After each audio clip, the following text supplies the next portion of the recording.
Good evening. Welcome to the Select Board meeting of May 31st. I'll call the meeting to order at 6:01. Let to inform you, this meeting is being broadcast live on BNC TV, live streamed on YouTube. To find BNC TV on YouTube, go to youtube.com and search for Bernardston-Northfield Community Television. This meeting will be available for later viewing by following the link at the townofbernardston.org. First order of business will be the warrants. I'll entertain a motion for the payroll warrant in the amount of $41,833.46. I would make a motion to that effect, $41,833.46 for the payroll warrant. I'll second that motion. Is there any questions or deletions, additions, or anything on the payroll warrant? Hearing none, all those in favor? Aye. I'll entertain a motion for the vendor warrant in the amount of $739,478.84. I would make a motion to approve the vendor warrant in the amount of $739,478.84. I'll second that. The biggest part of that, our vendor warrant was the Pioneer Valley Regional School District. We paid out $615,634. And the Franklin County Technical School in the amount of $81,468. Any questions or concerns on the vendor warrant? Hearing none, all those in favor? Aye. Okay, I'll entertain a motion for the regular meeting of May 17th, 2023. I would make a motion to approve the minutes of the regular meeting of May 17th, 2023. I'll second that. Okay, I was not here, so all those in favor? Aye. Entertain a motion for the special meeting of May 22nd, 2023. I would make a motion to approve the minutes of the special meeting of May 22nd, 2023. I'll second that. All those in favor? Aye. I was not there, so I could not vote on that. Maybe I better start attending meetings. Huh? Hey, what are you laughing at? It happens. This guy over here. Counter announcements. Cushman Library is temporarily closed due to mechanical and septic issues, and we hope to have those resolved as soon as possible.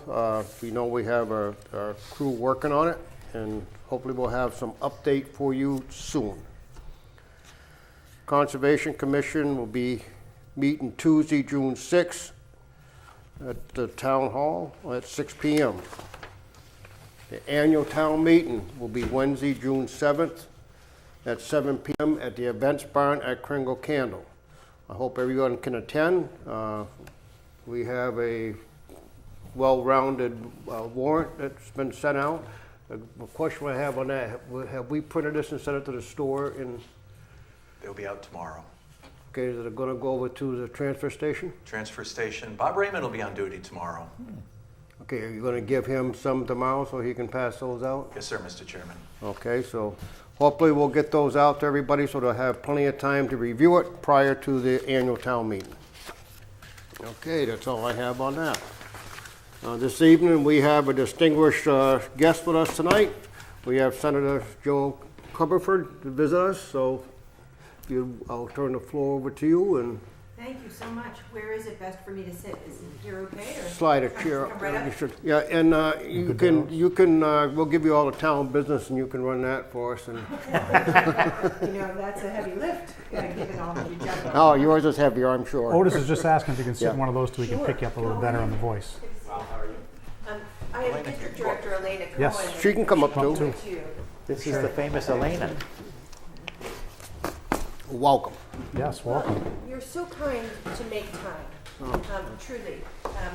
Elena and I have wanted to come and just meet with all the select boards in the district, and Bernardston is an important town in our district, and we just wanted to say hello and have this be an opportunity for me to report back a little bit about what we've been doing in the last two and change sessions, so 4 years, and then hear from you directly. Your planning board was really terrific to reach out.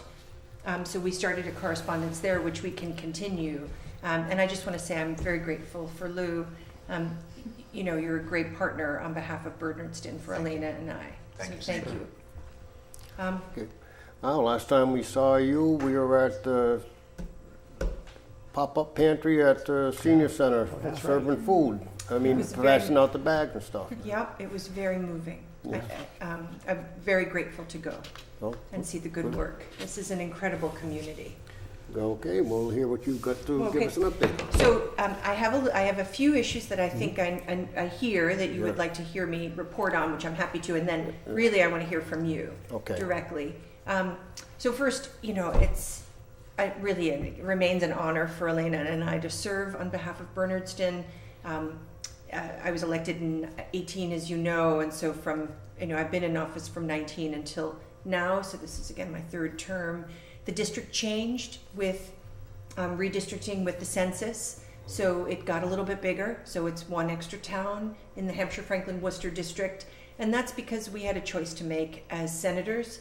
We lost population, especially in Berkshire County, although I know the numbers for Franklin County are looking really tough for the next census, and we lost population here a little bit too. So we had to make a decision whether or not to accept the loss of a Senate seat or to fight to keep a seat, and we fought.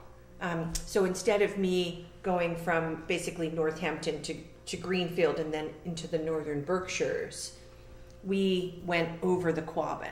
So now I picked up 4 Worcester County towns, and so Elena and I now work in a district, and it doesn't look like a V anymore. It looks sort of like an eagle over the Quabbin. It nearly circles the Quabbin. It's a beautiful district, ideologically more diverse, which I think is good. I think it makes us smarter. It makes us more strategic. I have more of a delegation. I'm now part of the Connecticut River Valley delegation and the North Central Worcester delegation, and I think that's great because we're very similar in what we need from the state, which is a little bit of regional equity and justice. So this session, I'm Senate Chair of the Joint Committee on Higher Education. I'm also on the new Ag Committee as Vice Chair, which is terrific. We have numbers of farm bills, which we almost got across the line last time, which would really, I believe, make a difference, a sizable difference for farmers. And since I represent hundreds of them, it's become a real priority for me. It's also an economic development issue for us, as you know better than I. And I'm also Assistant Vice Chair of Senate Ways and Means.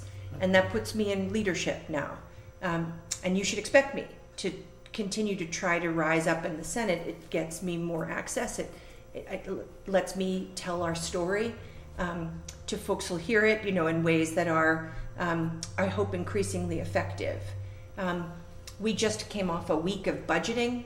The Senate did a $55.9 billion budget, and I'm happy to say that while we did not deliver everything Bernardston needs by a long shot, the budget is starting to look a little different because of the work of the delegation.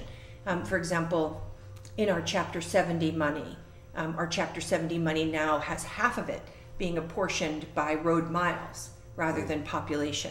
That's because we have the miles, we don't have the people. And our transportation bond, which is still pending, and and they're haggling it out in conference, that also had a carve out. That will be good for Bernardston, as you know better than I. And we have rural school funding at $15 million, which is 173% above last budget. That has to get to 60, so we're not at 60 yet. At 60, we'll have some real justice. And it's my job to work with Natalie Blay, who is, I'm so happy I represent Bernardston with Natalie. She is awesome. And our teams work really closely together. And so she and I have a bill, a Rural Schools Act bill, and I really want to tip my hat to her. She ran that commission last year. And it's been a very, very good opportunity for us to talk about the particular needs and opportunities, frankly, in rural schools. To that event, we brought Secretary Tutwiler out, and he was in Pioneer, and it was a beautiful visit. He's new and he doesn't understand, but his heart and mind are open, and he's willing to support, the sea change that we need. We just have to help him see it and understand it, and then develop the social and political capital, ability to make it go. In the bill, and I won't go into all the detail, Elena's going to send out a summary of of the bill specifically for municipalities. And our, as we said, our newsletter went out today, but we have an email coming to you. But we increased by 40 million local aid, the unrestricted government aid. That's really important. You shouldn't have to write a grant for every dime you get from the state. And local aid is really is an important source of money. The public health money is also increased. We were able to carry that to 15 million. That's part of the state's commitment now to actually help towns like Bernardston finally fund public health. And that won't go away. You have my word on it as long as I'm in office, and I'm sure beyond that. We got pilot up to 51.5 million. That's good, not great, because we have to change the formula. Natalie and I have a bill to change the formula so that it would, you know better than I, it's based on land valuations, but the change of it was wealthier, higher land values get now an added weight. That's not okay. That means Eastern Mass continues to get more of the more. So while it's more, right, 51.5 million is more, it's not more of the more. And that's what I want Bernardston to get. Our RTAs are up to $194 million. That went through the roof. And what that's going to help, I believe, FRTA do is to run more of the pilot service. So we've been funding out of earmark money directly to FRTA and to FERCOG, these minivan pilots, because Bernardston deserves public transit, but maybe we can't run a big FRTA bus up into the hills, but we sure can run a zippy, almost like a public Uber, right? And we should have nights and weekends, and we should have regular schedules that are frequent enough for people to count on it. And this RTA funding has a carve out for rural, for innovation. Again, I feel like the Senate is catching on to what we've been wanting the Senate to catch on to. And also in there's a good increase for libraries, which I know, speaking about your library, they're bedrocks of the community. We did that library tour here, so Elena and I were just remarking about that visit. We went to them because they're democracy hubs, right? They're community centers, you know better than I.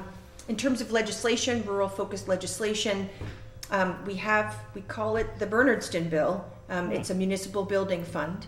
I know you need a fire station. You made that really clear. And so we have to set up a fund to, like a MBLC for libraries and MSBA for schools, we need a municipal building fund. We got pretty far last session. This is where I'll say to you, when that bill, and Elena will tell you when the bill comes up, if Bernardston can get on that hearing and prioritize telling your story, it will make all the difference.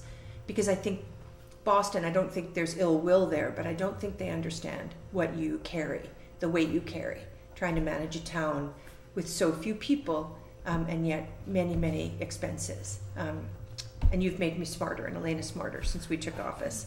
And as I mentioned, we have a rural schools bill that would really do a number of things. And I think that Patricia at Pioneer is wonderful. And, we need to give her more to work with. And that means looking at healthcare costs, looking at fringe benefits for teachers, looking at some efficiencies like money to maybe regionalize back office services. You name it, I think she's game to think about it, but the state has to actually pitch in. And that includes funding special education more adequately. And that's been the thing that has burned me since taking office. I do believe we have to and should and must rethink how we fund special education. I know Bernardston wants to educate your kids. There's just a delta between what the state assumes at 17% and what you actually pay, and you pay the delta. You can't pay anymore. So I'll just close and say we've got some regional work going, right? So we're bringing all kinds of secretaries and commissioners out to meet people. Thank you so much for coming to that meeting. Again, you're going to see us do more of that, because when the Governor Healy and Lieutenant Governor Driscoll came, they really did say they came to the area during the campaign. They wanted this to be one Commonwealth. And so Rep. Blay and I went and met with the Lieutenant Governor and their team, and we presented them with the rural agenda. And we said, okay, you say you want to govern for the whole state, this is what it looks like. And some of the things we're talking about, like the rural school funding, local aid, pilot money, the change of formula, Chapter 90, looking different, the formulaic change. That's all part of understanding who we are out here. So we're going to continue bringing people up to meet our folks so they can really understand the challenges and the opportunities here. We're working really hard on the Northern Tier Rail project. There is a briefing on June 5th. If Bernardston could send a representative, MassDOT is going to be able to, I think, give a great presentation on where it's been. So this was a bill I filed in 2000, it feels like 400 years ago, but it was really only 2019. And we passed like the first 6 months I was in, and they are looking at the feasibility of a restart of passenger rail along the Route 2 corridor. There's freight running now, the tracks are in good shape. Restarting passenger rail is quite feasible, with stops, who knows where, with their, Greenfield certainly, but who knows where else. And then shuttles, the zippy little micro transit shuttles that meet the train, so interconnection, and an interconnection with the north-south service. So maybe someone from North Adams could take a train to Greenfield and then get down to New York City. I don't know, but I think we have a right to think about it. And there's a rail commission I'm on now, serving for the district, thinking about how we want to govern this regional rail footprint, right? We don't have to just have east-west via Pittsfield and Springfield. We deserve much more than that. We're a huge landmass out here. So we're doing that. June 5th is, Elena sent information. I think you're going to bump it. So we'll bump it for all the towns. And if you could come on, again, I think it'll be worth your while. It's a very high-level briefing. There are 2 alternatives already on the table. One's expensive, one's cheap. I want the expensive one. That's not surprising. But they're going to do 4 more, and hearing from towns and having leaders of communities come will be meaningful because they'll know, this is, the people want it, And the last thing I'll say, 2 things. We're also doing a lot of work, thanks to Elena, around First Light and the relicensing of First Light. That for the Connecticut River is going to be essential, and also for the workers of First Light, essential. And the regional impact of that, it's a federal licensing, it's up every 50 years. So we're doing a ton of work there, and then we're doing also work to continue implementing police reform.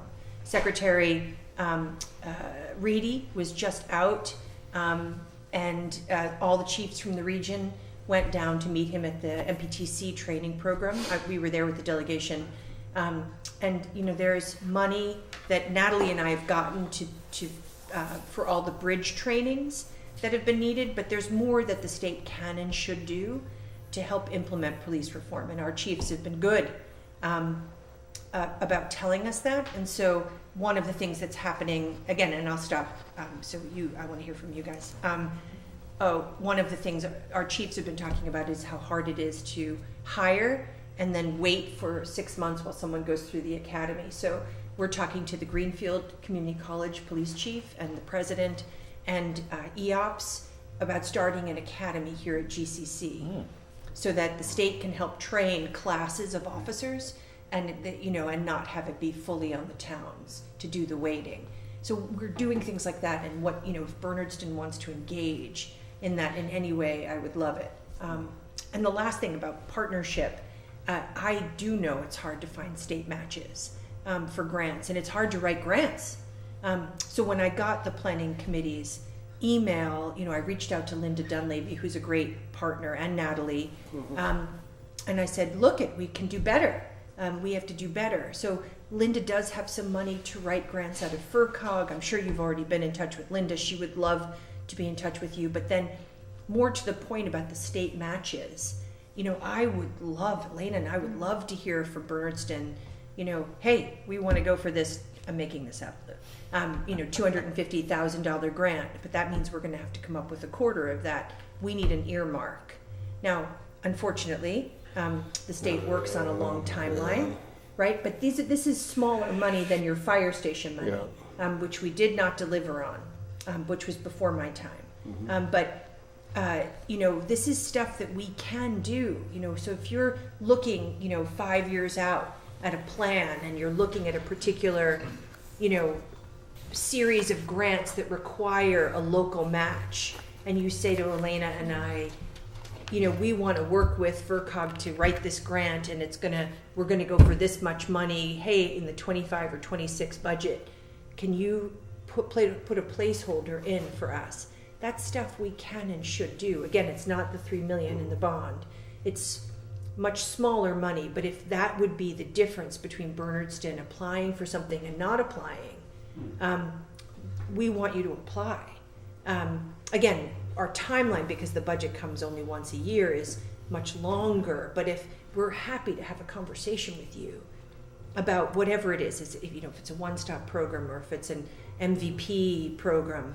And then the very, very last thing I'll say is that Elena did start her the grant series again with Natalie, and this time Jim McGovern's doing it, Linda's doing it, the other planning agencies are doing it, and we found it really effective. So DEP and EEA were yesterday. Was it just yesterday? Yeah, Oh my God. Yeah, we did one stop already, but we're going to continue doing these because we do think, we heard from the one stop folks from EOHUD last year that we had a huge uptick in applications from Western Mass. Yeah, we've hired our own grant writer. Great. We go through Capital Strategic. Yep. And we give them the information and they work out. We didn't really have any luck going through the COG. Okay. First time I asked the COG, they didn't have anybody. Now, unless that's changed. They do have some folks now. It's more federally focused. Yes. Because the federal government is wanting to help smaller towns get the money that was released. But, certainly Bernardston, you should make the decision for yourselves. But just know that we're super interested in a better partnership going forward and in trying to look far out with you, farther out, and trying to be helpful. Yeah, we've been pretty happy with Capital Strategic because they're really helpful. They work with us, and I think they're all over the state. Yeah, no, they're good. They're good folks. Yeah. But if you're going for a grant, you can say to us, "Hey, Joe and Elena, we're going for this MVP grant. Can you get the secretary out to Bernardston?" Oh, we can do that. We do that all the time. They're always, well, not all the time. It's because Elena only has even though she tries to stretch it to 30 hours, it's still a 24-hour work, day. But we do this. We bring people out to meet our folks and tour. And Yeah, Elena's been out. No, they were on Zoom. We had a meeting didn't we have a meeting with Elena a while back on the Zoom? Probably met a couple times remotely. Yeah. Yeah, but we're happy to bring them in person now that we're past COVID. Is it program officers? Is it the? Yeah, we're trying to keep costs down though, and we don't want to pay the mileage and all that. No, you're joking. But we can do that work. So you don't remember we work for you. That's the whole thing. Okay. Do you have anything for Joan? Not at this point. I want to just yeah. say a couple things. I want to first thank you for the earmark you did get us about a year ago. That's just about to close. That we did put the final application in for the reimbursement for Yes. that, and for the letter you wrote to the CCC Of course. about the The home host rule. community agreements. Yeah, that was huge for us. We do have another piece of that same project over there. We're going to give you a couple of writings today Okay. on the troubles they're having getting some information from the CEC in an honest way to answer their questions as to why they can't open their drive-through over there. Okay. So there's some bullet points from them through us on that, just to add to you folks. I mean, it's the first time you're seeing it, so I don't expect you to Yeah, respond to it. It's no. just for you to take back to read. Oh no, that's fine. So this is a business owner, Yes. but if it's important to the town, it's important to Right. us. So And that's a Oh, big it is tax very thing for important. us. It's a Yeah. drive-through that they're trying to. At the retail right. dispensary. So if you wanted to, you could connect us with Jim, and I'm so old now I have to put on I my know my it. cheetah. Same way. We can go to the CCC. We go all the time for towns. Yeah. That are having difficulty. I don't know. So, we're happy to do this. So if you want to make, That's really good to know because I spoke with Jim last night after a separate meeting that we had here. And they've been trying, as you can see from that Yeah, message, I'll been trying for a digest long it. time to get that drive-through up and running. And as Brian just mentioned, every day that it's not operational costs us tax revenue, much needed tax revenue. Yeah, no, I understand. I'll connect everybody, you folks and Jim, later tonight. Okay, so anytime one of our businesses in town has a concern that is beneficial to the town and we can't get anywhere, we can contact your office. Yes, we work for you. Because they're not the only business in town that has concerns. I mean, there's regulations that impede people from getting things done that Yep. prevents them from actually getting their business up and going. Yeah, that's what we're supposed to be doing. If it's a state problem like the CCC, excuse me, then we should be engaging. We should be going to the legislative affairs people. All of the agencies that your people are engaged with have folks who are supposed to work with the legislature. So we don't go to the general number.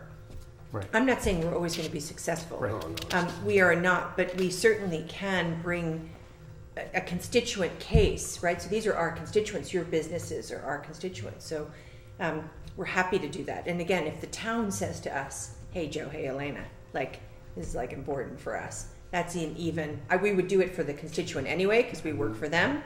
But then if the town says this is a priority, you help us prioritize what's going to be useful for you.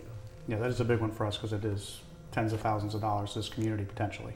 Yep. That's just kind of sitting in limbo right now for pushing a year this fall. Yeah, that's not okay. So any We help will we can get digest there this. would be great. All the rural school stuff you're doing, that's huge to this community. I mean, we typically spend between 55 and 65% of our budget annually on the schools between the tech school and the Pioneer Valley Regional School District. So any help we can get there, as you know, the schools are a big eater of our money. We have a typical town budget of between 5.1 and 5.3 million. To the public schools, we typically give now about 3.4 million. About 1.1 million of payroll to the town employees.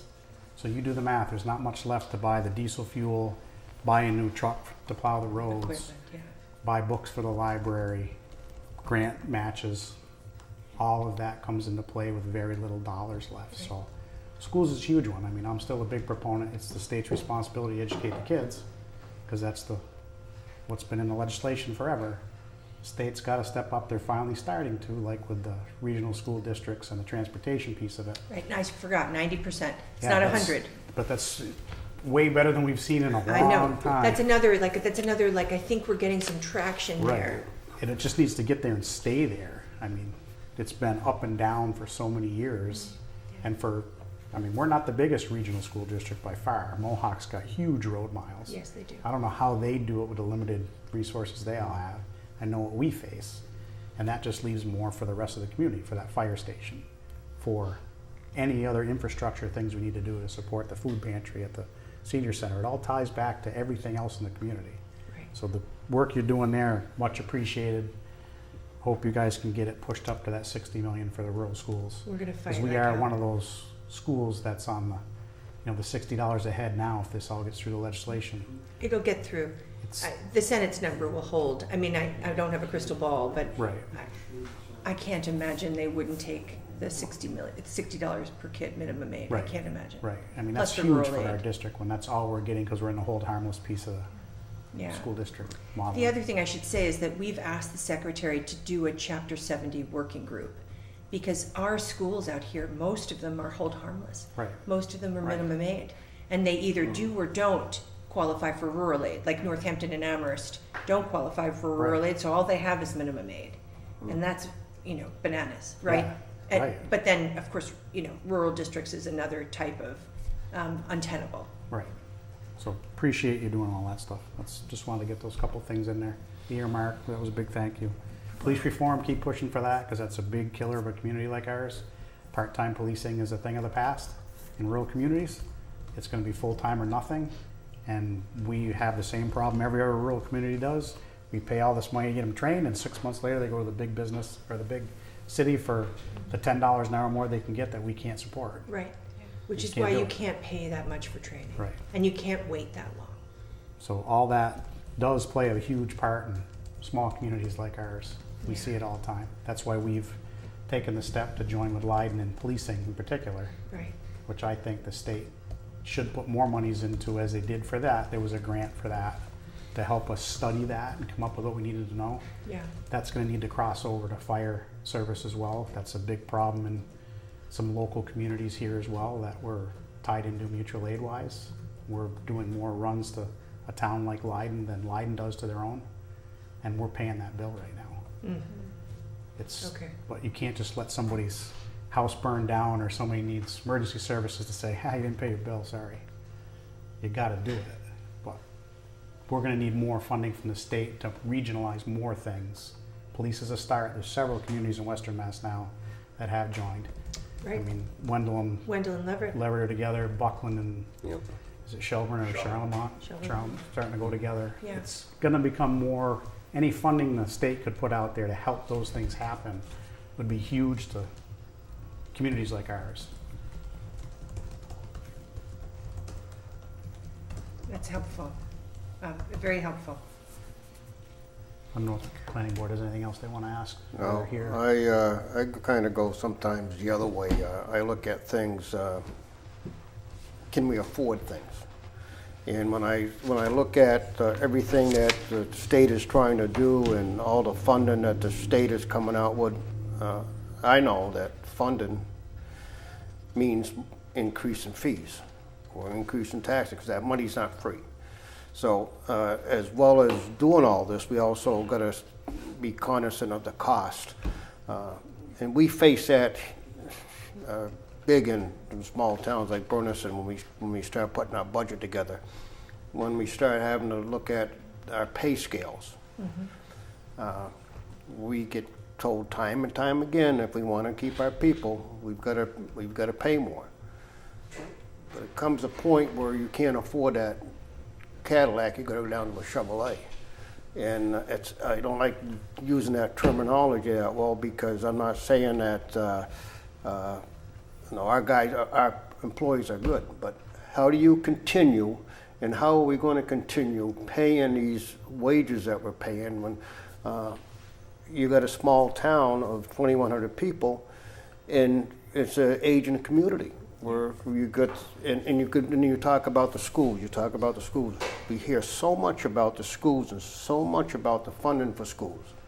That's great, but there's other things that need funding as well. Now, when you look at your population and how the population is changing, and it's going to be pretty soon where there's going to be more seniors than there is teenagers. Yeah, we're aging. So we got to look at that population. How are we going to take care of that population? If we continue to pay extreme costs where it's taking money out of their pocket, for instance, $5 a gallon for heat and fuel. What do you think that did to the aging community in town of Bernardston or any town? The cost at the grocery stores. What are we doing? My concerns are what are we doing to look at cost, to bring the cost down and say, okay, enough of the greed. We heard about the eggs. We heard that now the eggs are 99 cents a dozen going to retailers, but they're not dropping that much in the stores because they say, well, people are now paying the $3 and they're paying it, they're accepting that, so let's keep it there. Gasoline. We drove the price up to gasoline years back, and it got up to $3 a gallon. People balked. It went down a little bit. They said, we might get that $3 a gallon. Let's push it up to $4 a gallon. Well, now it's down to $3.40. People are accepting that. So they're saying, well, as long as we raise it and people will pay it, we're going to keep raising it. It has to come a point where we have to say, no, you're not going to raise it that much. So what are we doing as far as regulations to oversee that kind of stuff? And we're coming into the next heating season. I mean, yeah, June's is starting, but before we know it, and if we don't do anything, I just paid $3.19 for heat and fuel the other day. So I think that's still on the high side. but you know that's gonna go up, so. The other thing is, another thing that hurts the towns is, and I'll say it again, I've said it to you before, prevailing wage. I don't know how we can fight that big conglomerate thing, but something has to happen there. It's foolishness. It's foolishness when you pay like a journeyman, you pay him $32 an hour, but if it's a prevailing wage job, it's $82 an hour to $100 an hour. Come on, this is ridiculous, and it's all for municipal buildings, and so somehow that has got to stop, and I don't know how to get it to stop. I know I talked to one senator one time, and they said, "Oh, we're not touching that. We're not touching that with a 10-foot pole," and I said, that is a huge problem for communities. Now, whether it's they have a different scale for Eastern, Central, Western, that's a possibility. Maybe they have a different threshold of the amount of money that you can, the cost of the project and that you can spend before you have to kick in that prevailing wage. Maybe that can change, but there should be something in there, Joe, that can help them. So prevailing wage is huge for anything that we do. And it's kind of the way I look at things, and I appreciate the work you've done. I appreciate when you come out and talk to us. I feel good tonight when you reach out and you say that if we have a business in town that needs help, they got to contact you. You can either help them or you can help them. Right, but we can try our best. We can our try. At damnedest least to do it. at least we can get the conversation going. Yeah, So absolutely. appreciate that. And on cost, I do know that people, especially older people, are living on fixed incomes, and I do think it's a balance it's a balance to try to figure out how to raise revenue at the state and local level, more at the state, I believe, so that programs like rural aid or Chapter 90 or unrestricted government aid, that stuff can come in to help relieve your burden. I don't think there's a harder job than local government. I'm sure of it, actually. It's not even, I don't think. Elaine and I share this, an unbelievable respect for what you carry, and all of the committees in Bernardston carry. It is unforgivably hard. We can and should make your jobs easier. And you've been great teachers of us, frankly, about what's needed, and it's helped us go to the governor and lieutenant governor and say, hey, look, we can't go home, Natalie and I, until we start to really talk about a rural agenda. And you probably heard the governor did appoint, the first ever, was one of our things in the agenda, a director of rural affairs. So Ann Goby's coming in. It was one of our big asks, along with the other things that we're talking about tonight. Ann's going to hit the ground on June 5th. You'll get an invitation. We're going to have a party for her so she can meet the towns that she hasn't represented, and hear from you, and you can meet her and make these connections. Plus, we want to celebrate her because she's from us, from Western Mass. But I agree with you that it is a balance. I think the state has a huge role to play, so that the cost of maintaining what Bernardston needs to maintain isn't pushed down onto property taxes, which elders can't afford. I also think in terms of elder economic insecurity, and I know you probably all have to go, but it is massive. We are one of the worst states for that, and we did work with the Franklin County Regional Housing Authority on a pretty modest earmark to fix some elder housing here in Bernardston. That was through another budget, but we can and should do more. The Senate's going to pass a tax package in the next couple of weeks, I hope. It's going to be focused on helping real people. And there's a senior tax, I hope. I'm fighting for a senior tax credit, again, at the state level, so that they're relieved, folks who are, working folks, families, elders, are relieved of some financial burdens, so that towns have some more wiggle room, too, to figure out what you need to raise locally, and we'll keep pushing on that, for sure. Appreciate that. Do you think a piece of this new millionaire's tax is going to really help any of the school and road fundings formulas moving forward? Well, I'll tell you, so everybody's using it differently, but the RTA money in the Senate, so this, the governor did her budget, the House did its budget, we did our budget, and everybody took that billion, and spent it differently. But you saw it, for example, in the Governor Healy's budget, in first ever governor to put in rural school aid, ever. It was too low, you know, I mean, no disrespect to the governor, but it was, you know, 7 million, we can't work with that. So 15 million, okay, it still needs to go up. That was part of how we spent it in the Senate. But the House spent part of its money in funding for universal school meals, which again is one of the ways to relieve burdens for families in Bernardston. It's big. So that was about 168 million of that. Ours looked different. Some of the RTA funding for the innovation in rural communities was out of that. So it's all gonna, the billion will be spent for education and transportation, I can tell you that. And it will be spent above the base budget. I can promise you that, because everybody's agreed. That's how it has to get done. It can't go into the general fund. So those two things are given. Our job is to make sure the money is apportioned equitably, so that some of the money that's coming back looks like stuff that's going to benefit us, right? The rural school funding, the food money, the RTA money, like all of that is an equitable benefit to Bernardston and the region, and that's what we have to, you know, do. And then, you know, the real money is in the base budget, $54.9 billion. That's a lot of money. But I do think it's being spent fairly, and my job is to make sure it comes home fairly. Like with every other dollar of state spending on your behalf. Okay, thank you. Well, we thank you for your time tonight. We're very grateful to you. Appreciate it, really. Very, very grateful. And we'll look for that follow-up email about the CCC. Yeah, I just sent it out to both of you. Of course you did, because you're that good. And then for the planning committee, I'm happy to have a separate meeting, you know, whatever the planning committee wants. We have to go to another stop, so we can't meet right now, but I'd be delighted to come back and do whatever you need. We'll be in touch. Yeah, absolutely. Whatever works for the town. Yeah. And I know Natalie would want to come too.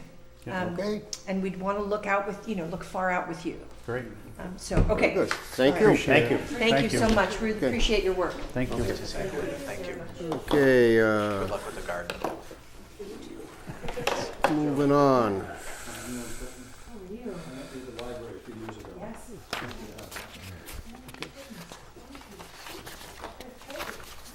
Okay, then, under new business.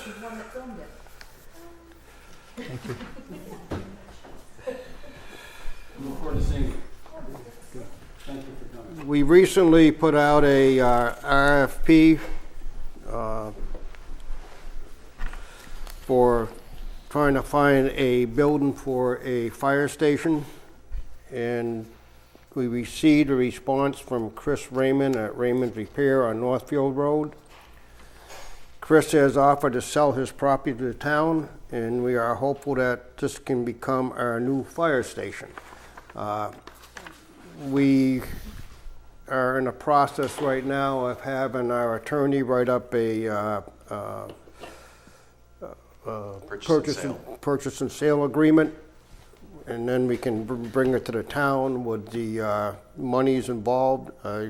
Right now, the money's at $1.6 million to put the fire department in that building if the town goes along with it. We've had so many roadblocks with trying to put one in down here, with the cost going up to $5 million. And we just didn't feel we could take that to the townspeople and get an okay on it. So again, as soon as we can get information, get this purchase and sales agreement done, and both parties agree on it, we can bring it to the town and see if you folks will allow us to go forward and purchase that piece of property for the fire station. I think it'd be a win-win for the town and for a fire station, so hopefully we'll get a little bit more information maybe at the annual town meeting, but the annual town meeting is too soon to ask for a vote on this. At that, we will have a special town meeting so we can get more information out to you and maybe have a public meeting prior to that, and then have the annual town meeting. We would like to see everything wrapped up by the end of June or mid-July. So We'll be moving kind of fast on that because this has been a project that's been in place now for, Long time. 8 years. Yeah, 8 years. So hopefully we can move that forward. Okay, police details rate while on town projects. The highway superintendent, Brian Minor, has a concern that the police department bills highway to standard detail rate for municipal road jobs, and he's asking for clarification on this and would like to be better understand the logic behind it. So what have we got on this one? Brian brought this to my attention. With this Couchbrook project that's ongoing right now, he said that he's got to have a detail officer down at Brattleboro Road, and whatever the detail rate is, forgive me, $50 an hour, I think. Okay. But that comes right out of his budget. Now, I think that Brian's able to bill that back in Chapter 90 money, so eventually it trickles back to us. But he was questioning the logic of it, because at what point does someone in a Bernardston police uniform charge for doing a job such as this? I realize, and he realizes, that it's not the regular on-duty officer who's doing the detail, and maybe that's the real sticking point of it. But you know, if an officer is on even an extra shift, you know, if he's not a 40-hour officer, I know we don't have as many part-timers as we used to. It just seemed a little extreme to have to pay that detail rate. Okay, it might be a fact that sometimes the chief can't always get detail people, so he has to pay the rate. We'll have to get more information from the chief onto what his thoughts are on this, or if there's anything else that he could do to help bring that cost down. And the other question I would have on that, and we need to find out, I believe if it's not a major thoroughfare, that you do not need to use police detail. You can use regular flaggers, as well as, I believe they have to be trained. We have to look into that law. Governor Lavelle Patrick changed that when he was in office. So let's look into that and see if we can get clarification on that. I mean, we don't want to have any type of animosity between the police department and the highway department. They're both great for the community of Bernardston, and we want to make sure that we're working together. But maybe Jimmy can answer some of them questions, and maybe he can find people that can help us out. Yeah, Drop the rate. Does involve more talk, I agree with Stan. Right. Any more response on that? Nope, I'm good. Okay. COA van driver wages. Recently, one of the van drivers at the Council of Aging had his pay increase while he took on more details. More duties. Or more duties. But the driver has kept that rate since his added duties have ended. Since then, 2 more drivers have been hired, both at higher rate of pay. The treasurer would like clarification on the pay rate for the van drivers. First thing I'll say is that nobody should be paying anybody without getting clarification through the select board. We're the ones that have to sign it and send it to the treasurer. So that message is going to be sent back to the senior center, that they cannot just automatically give somebody a pay rate without verifying it through the select board's office. We make the final determination on that. Now, because this is already done, it's going to have to, I feel it's going to have to be in their budget for this year. They're going to have to find a way in their budget to get it through. And it also hasn't been budgeted in their new year, the one coming up. Am I correct? I believe you're right.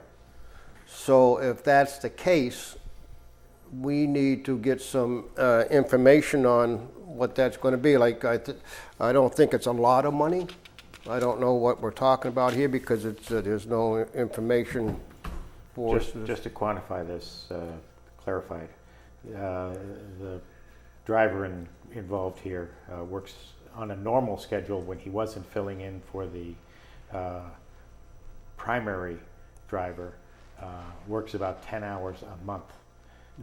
The delta between the two pay figures is roughly $1.50. So 10 hours times $1.50 works out to Yeah. $15 a month. I understand. $15 a Yeah, month times 12 months is not a budget-busting number. So But it's still got to be added in. oh, absolutely. And the other thing is, you just, to provide the treasurer's question this, because she's following the rules, she just can't arbitrarily pay somebody without having the Absolutely clarification. agree. So that's what the snafu is. I'm not disagreeing with the pay rate. It's just a communication piece in the middle. Yes. Right, You right. gotta Right. dot the i's and cross the t's, otherwise we have Because it puts Sue in a anarchy. bad spot to pay somebody at a rate that's on a piece of paper that's never come Not through. fair to here. put her in that position. That's all it is. It's Correct. So I think we just need to get that clarified, settled, and again, not Not a big deal, but just Communication discussing piece. the rate itself. I will follow up with Jennifer and have her draft a letter to what she would like to do, and we'll have it on as old business next time. Thank you. Okay, the next is old business, and it's vision insurance as an employee benefit. Tabled at the previous meeting, Susan approached the select board for their opinion on offering vision insurance to the town employees. The cost to the town would be between $15 to $13 per month based on the employee's insurance needs. Does she mean that's $5 to $13 a month? Single versus family. Huh? Single versus family. Okay, so but that's per family, it's not total, it's not $5. per employee. Per Okay, employee. per employee. So, I kind of think it's a good thing. And, if we can afford it, I'd like to see what, the total cost would be. And again, that would have to be put into the budget. And it's something we should run by the finance committee, just 'cause Right. that's what we typically do. It's appropriate to go through the budget process. Right, Right. They've missed this season. right. But I think it's a good thing to keep track of, and I would certainly support it. It's little dollars for another benefit. Yeah. Budget line item for fuel costs. The town accountant suggested that the best way to pay for gasoline and diesel fuel would be to incorporate a budget line item for it. The new software is capable of reporting fuel usage by department and by individual user. I don't have a problem with that. No, I think you can speak a little bit to that. Lou and I have had several conversations on this with Brian Miner, as the new fuel tanks have come to be. Yeah, I'm going to start with something that would otherwise be in a town coordinator's report.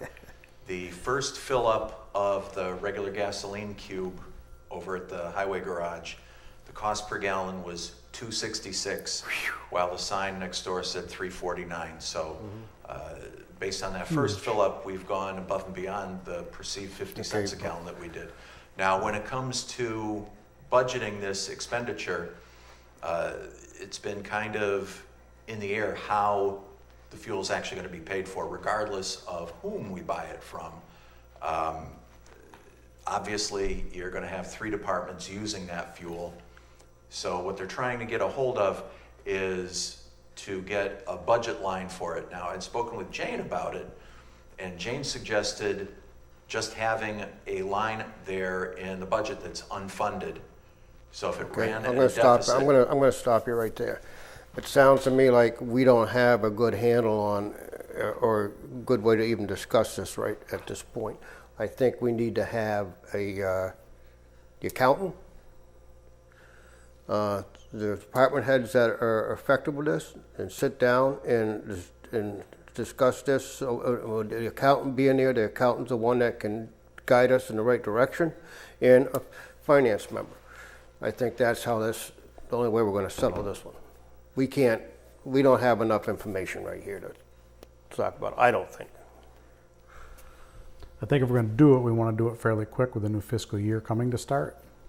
Yeah, before it but gets we too would have to cumbersome. have, right now, we would have to have we would need to make a motion on the floor to change the budget, because it's too late right now to change the warrant articles. That was the conversation we had, was the only way to get this in for the FY24, whether it's an unfunded line or a funded line. It shouldn't be a funded line at this point because the budget is signed, sealed, and essentially delivered, is to amend it on the floor. But it's not gonna change the budget number. Correct. So if it's not gonna change the budget number, it's just a housekeeping, I call it a housekeeping type thing. Where this conversation started, 2 or 4 weeks ago, I sat down with Kayla, probably after one of the first meetings with Brian Miner, and I said, look, what we would like you to do is just put essentially a dummy line in there for fuel purchase. No funding to it, but we will use that account to pay, and then once this software determines who bought what, then I or Brian will essentially bill each of the departments. That'll come out of their general expense line and go back into that. Anyways, Kayla said can't do it, that the town meeting has to approve that line. Again, let's get with the new accountant, Thank you. and let's do what I said, okay? And so try to make a meeting next week sometime that we can, if it's just either the accountant and the finance person and us, that's fine. But let's do it that way, okay? Yes, sir, Mr. Chairman. Ownership of propane tank at the highway garage. I think we just talked about, with the first fill up a gasoline cube at the highway department, another way to save the town money would be to outright own a propane tank at the garage. Owning the tank would get us the best price. Would the board be interested in buying a propane tank? Currently, I'm waiting for Sandra to get back with us a price. When you get back with us with the price, we can discuss that. Fair. Okay, Agreed. the other thing I want to bring up right now is that when we're talking to the accountant, I also would like to have you give Jane the information on how to contact the new accountant and the name of the person that she can talk to. There's things that she needs to do with the accountant, for instance, the rollovers and the carryovers that she does every year, and she needs to know how that is going to happen. So please give her that contact information so she can contact that. And again, I want to say our thoughts go out to Jane. She's going through a tremendous amount of heartache right now, or her husband is ill and not doing well, so we wish her all the best. But she needs to have that information. Everybody have any problems with that? Nope. But she's the one that always guides us through that process, and then after the annual town meeting, she takes the warrant and goes and makes sure everything is posted in the right place. Okay, speaking on that, if I'm moving too fast, stop me. We have a request for vacation time.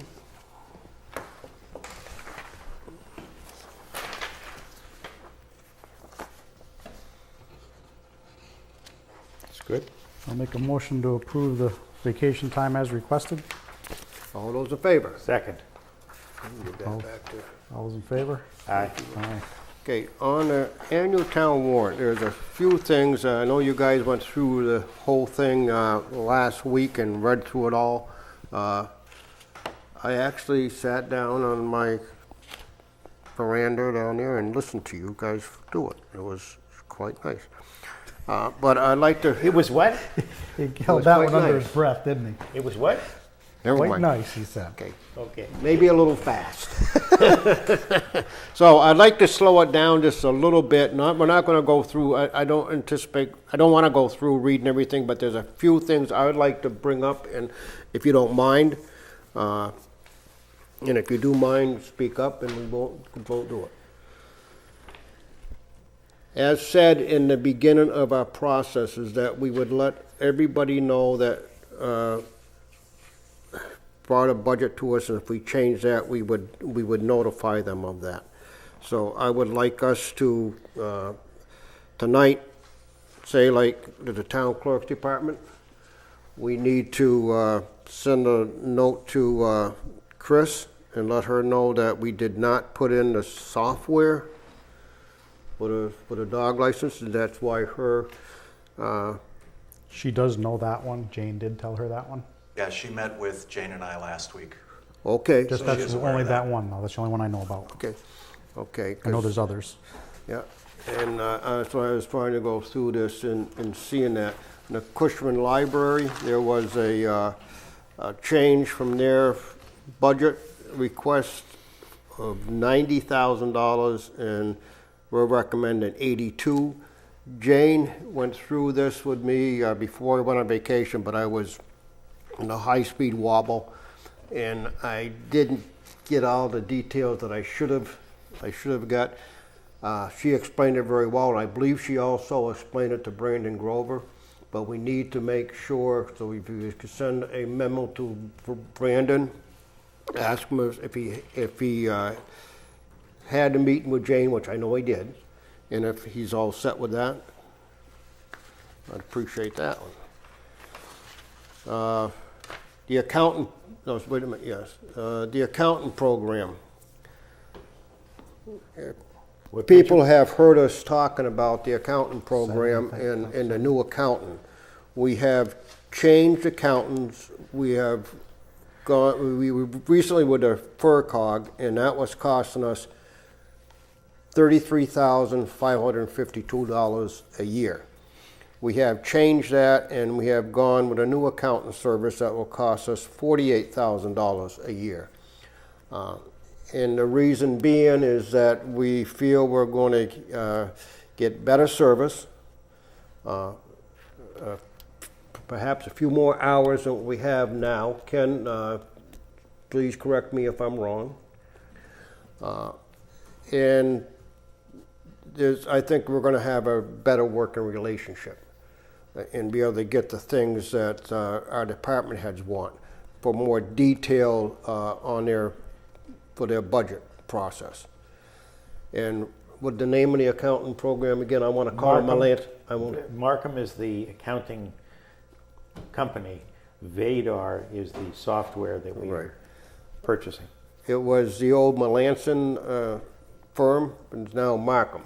And I keep referring back to the Melanson. So when you look at the town warrant, you will see underneath Table 3 on Article 7, you will see an accountant program with nothing in the recommended column, but you will see the $33,000 on the requested. And then when you go down, you will find another line item that will say accountant service, and you'll see the $48,000, and that's the reason for that. It was just moved into that line item. Did I kind of explain that all right, or? Yes. I think the last thing I wanted to touch on was the drop box. It's in Article 24. We're not recommending, we're asking the townspeople if they would like to have a drop box put outside the town hall. Since then, I've had some conversation with Lou and with Chris, the town clerk, and we don't know if maybe we could just put a drop box inside the handicap door at the side of the building on the ramp, with signage showing people how to get to the ramp, how to get to the drop box, if that would be sufficient or not. But again, it's up to the townspeople. I just wanted to bring that up to you folks, that there is a possibility of another spot that we could put it, but I think it's going to be the townspeople that are going to have to decide that. Mm-hmm. We're going to have two articles that were not put on by the Select Board or the Finance Committee. And one of them is to change the word of restaurant as it appears in the current Bernardston zoning bylaws. I don't think we'll be able to take action on that on the town floor. Lou, can you correct me on that? That is correct, Mr. Chairman. Town Council advises that such a change to a bylaw needs to go through the planning board, public hearing process. Eventually it has to get to the state attorney general. So Town Council advises that the only vote that can be taken on that article is as a referendum. Okay. Could you write that in a form, like a letter that we could pass out with a warrant at the town meeting so people will understand what, or so we can all be on the same page, or at least print that out or write it out so we can read it to them. Maybe that'd be the better way, just so you would save some paper, save a tree. Yeah, what I did, Mr. Chairman, was when I posted the warrant on the website, I added that that language to it. So it's right there on the home page of the website now. So it's been up that way.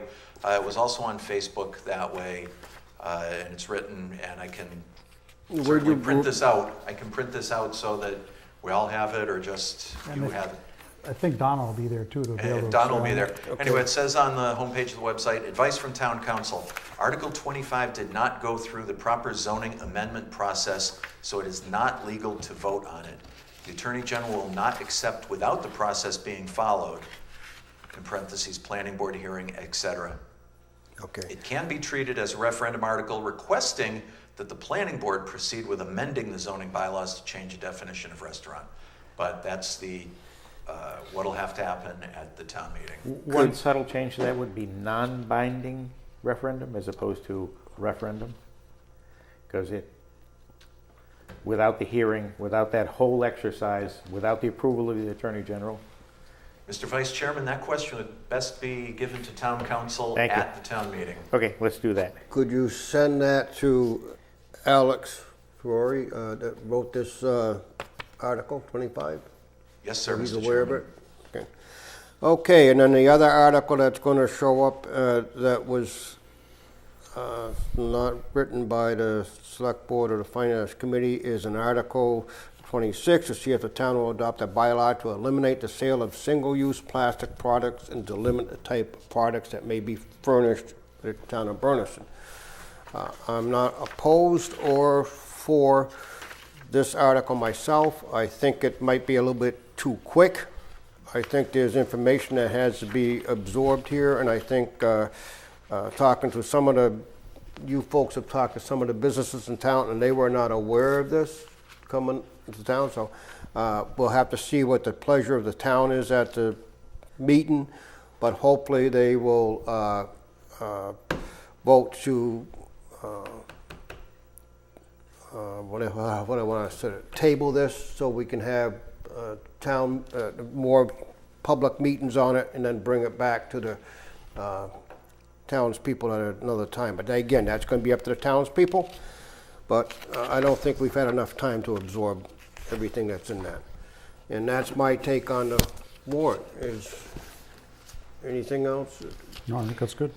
I think it would be fair regarding Article 24 to have some suggestion as to what the price would be for any alternative, or to, again, table this for a later date. Because if the alternative is 2,500 or question mark, that leaves a fairly broad spectrum of approval.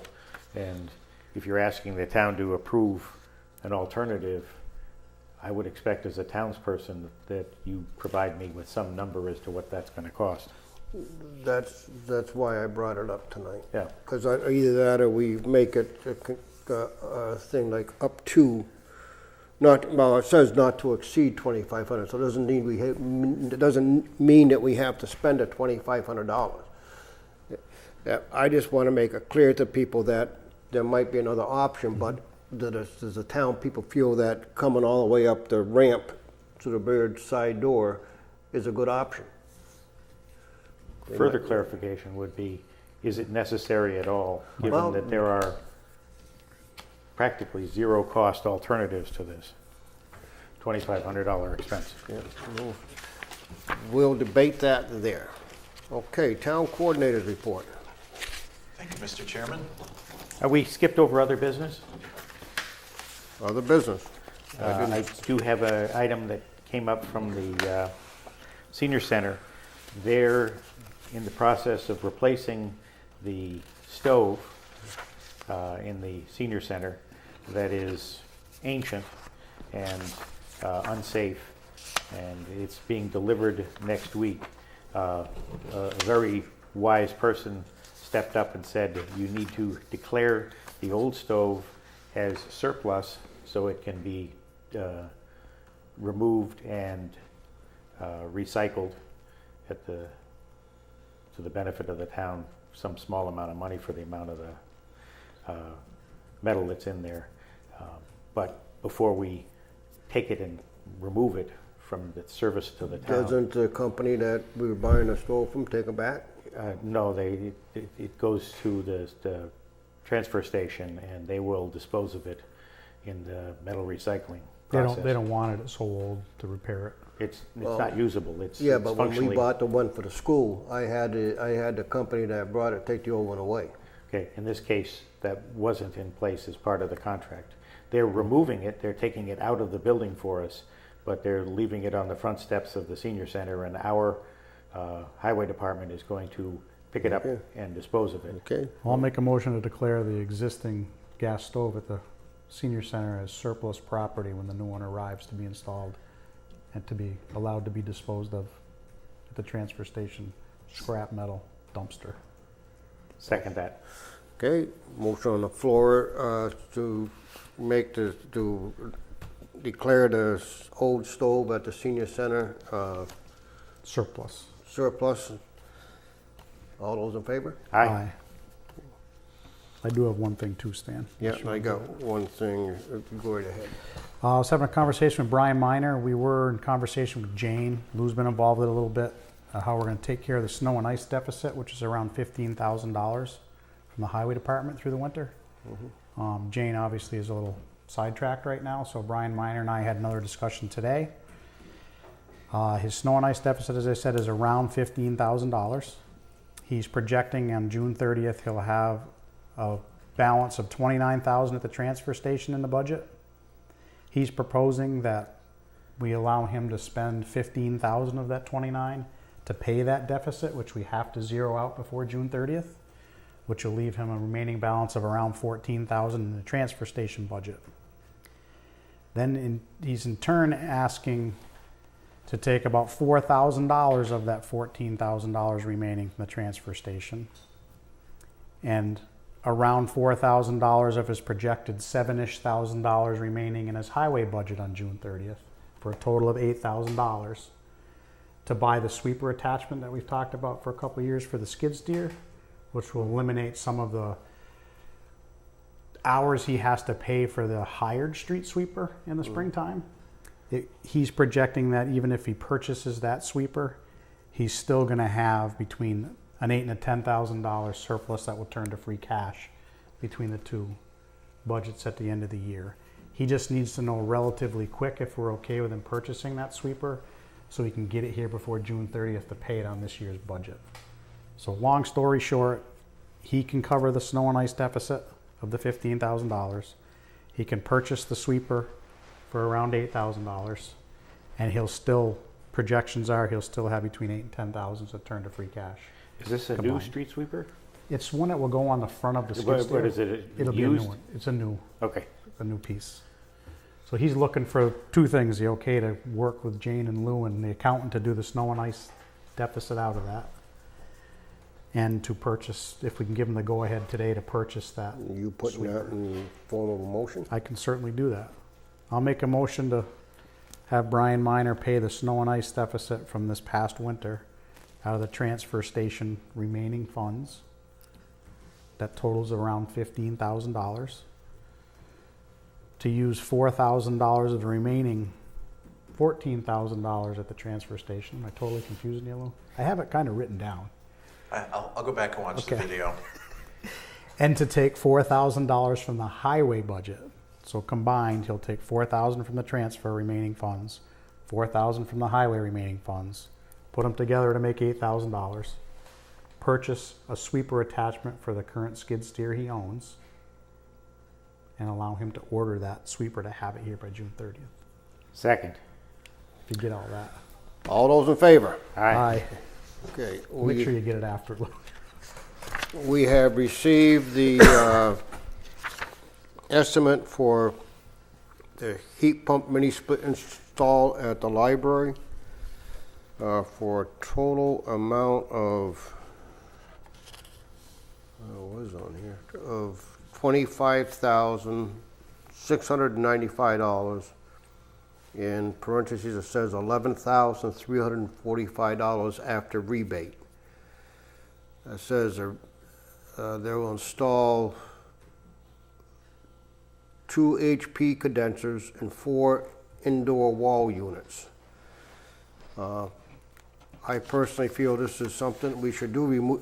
What they'll do is the scope of work will be to remove and dispose of existing mini-split system, install 2 18K wall units in the main area, install an 18K wall unit in the back area, install an 18K wall unit on the second floor, wire in new units, install 2 condensers on the wall brackets in same location as the existing, and then starting the test system in operation. And this is both heat and cool? Yes. Are That we was- sure on that? We can double check. We should ensure that that is the case because the last time, It does talk about replacing the existing oil boiler as Okay. part of the reason for the big rebate. okay, Do you think you can answer all the questions they've asked about square footage, past oil bills, past electric bills, W-9 I think they asked for? Yeah. I would have to dig deep on that, but yes, I can answer any question. And my other question is, for both these and the ones we put in at the school, does Jamrog apply for those rebates or do we have to do that? Jamrock. They do them, okay. Could you make sure, can you, because I personally feel this is something we should just do and get it over I with. agree Yes. with you. Now, Jane said we have money in our surplus fund, reserve fund, I mean, and we need to either spend it or commit, have something committed to it by June 30th, and there's $100,000 in that. So this would be a good place if we can get this running right away, if you can get Brandon Grover and get him moving on this, to say, yeah, it's a perfect time to do it, the library is closed. Yeah. So it'd be a great time to get all this done. I'm just, I'll make a motion to go with the Jamrog bid for the library mini split system as proposed by Jamrog and take the money out of the reserve fund as suggested by Stan and Jane. and that could also be used for the septic tank, Reserve fund? yes. Very good. You want to put that in a motion too? Or you want to vote on Yes. the first one first? Okay, motion on the floor to, it hasn't been seconded. That was seconded. Motion on the floor to have Jamrod install the mini splits as per quoted in his estimate in the town library. All those in favor? Aye. All those opposed? Okay, now, I'll make a motion for the tight tank installation costs at the library, the Cushman Library, to come out of the reserve fund as suggested by Jane and Stan. Can we clarify that motion not to exceed? Yeah, I don't know the number, do you? we don't know that, do you have any information on, we don't, but, I know that the engineer and Bobby Dean were back over there again yesterday to size it up. I've not heard the size of the tank nor what the install is going to look like. Dave Powers seemed to think that there was something going on over towards the loop next to the fire station. I haven't gotten any updates on that yet though, so I'm not sure what the plan is. the what? The loop by the fire station where they park. What does that have to do with the? Yeah, I'm not a septic engineer, sir. Yeah. yeah, what's that got to do with the? I'm not a septic engineer, sir. Oh, he's talking about going, he's talking about trying to tie it into the Fire station. fire station. We're not going that route. We just want the tight tank in. I will let them know that. Okay. We're not gonna go the route. He's talking about, Putting a pump Putting system it in? under and, yeah, he's talking about what we're gonna, he says, if we're gonna do anything with the fire station septic system, and if we are, we should probably try to, To tie Pump. that with it. but we're not at that point. It's a long ways off, long ways so away. this is the only option we've got right now is a tight tank. We don't have the option, so if you let him know that and tell him, we just need a quote. You wanna hold off on this second one until, our next We should. meeting and get a price? Our next meeting will be after the annual meeting, and it will be after, no, it won't. We got time. It'd be June 7th. June 7th town meeting, June 14th will be the next select. Well, you And that's wanna- before June 30. You want to Every year. schedule a half-hour meeting before the town meeting That would work. at Kringle, Yeah. where we can talk about just this. Okay. If we have a number, we can make a motion then. Yep. That would make You have sense. to I'd be post that. more comfortable with that than just an open-ended. If you Because posted it like Jane said 6:30. as long as it's committed, Yep. done or committed, and we That's a will good have to idea. have the contracts, but we get that done. Okay, that's all I have. Now, town coordinator. Clarification of an earlier conversation about having a meeting of a number of people. You mentioned that you wanted the town accountant there. Was that the new accounting firm? New accountant. Thank you. I Yeah. just wanted to be clear there that, Yeah, no, because that's the one that it's going to be leading us forward, Yes, so we correct. want to be going Good. that direction. I'm comfortable, very comfortable They with could that. do it on, they could be it on Zoom. I don't have any problem with that. Good. Yes. Thank you, Mr. Chairman.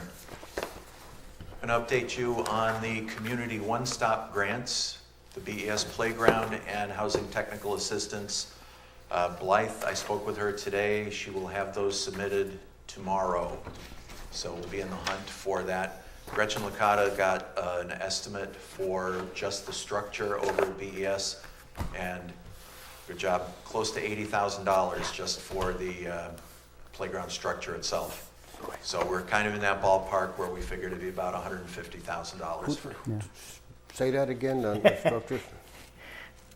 the playground structure that we're looking to get a grant for over at BES.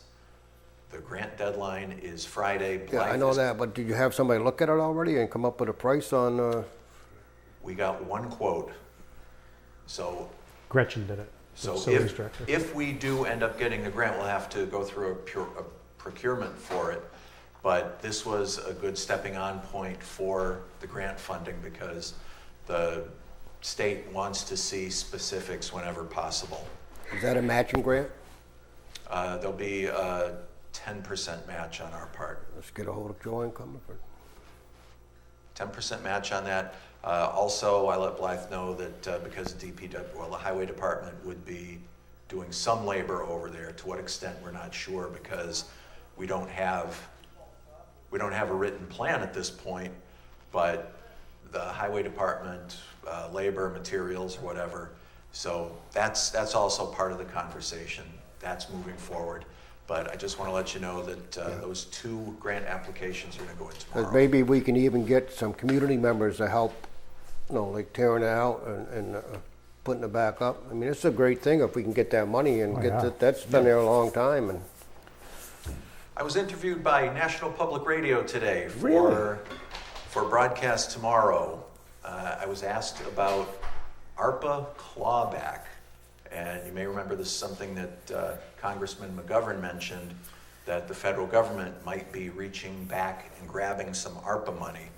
So I mention this not because of any importance on my part, because there is none, but we should keep in mind spending down that ARPA money as quick as we can as a just-in-case measure.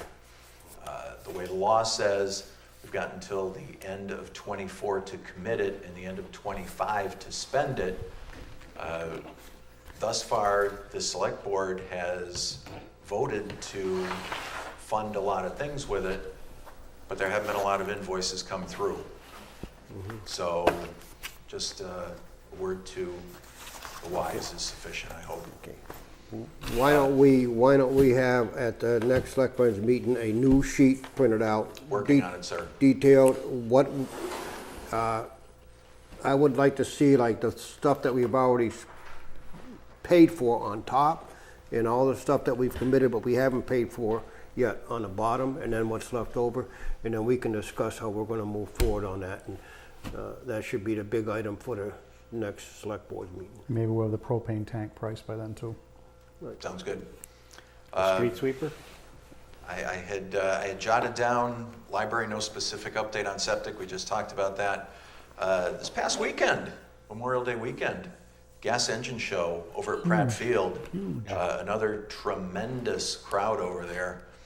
I was over there Friday and Saturday. Saturday, I was the ham pit guy, and of course, old friend Bob Raymond ran the ham and bean supper. Pulling into Pratt Field on Saturday morning around 11:30, the overflow parking was already full, just thousands of people, and you probably saw the article in the Recorder, but just another really great weekend. So congratulations to Bob Allen, United Church, and all his people. Brian Miner told me today that he and Bob Allen did the walkthrough of Pratt Field afterwards. Everything's fine and dandy over there, so That's the part I was gonna no ask. issues job. whatsoever. Speaking of Memorial Day, Stan, got to spend part of the day with you. The annual parade and the ceremony over at Center Cemetery. Hats off to Marvin Shedd. Once again, put an outstanding program together. I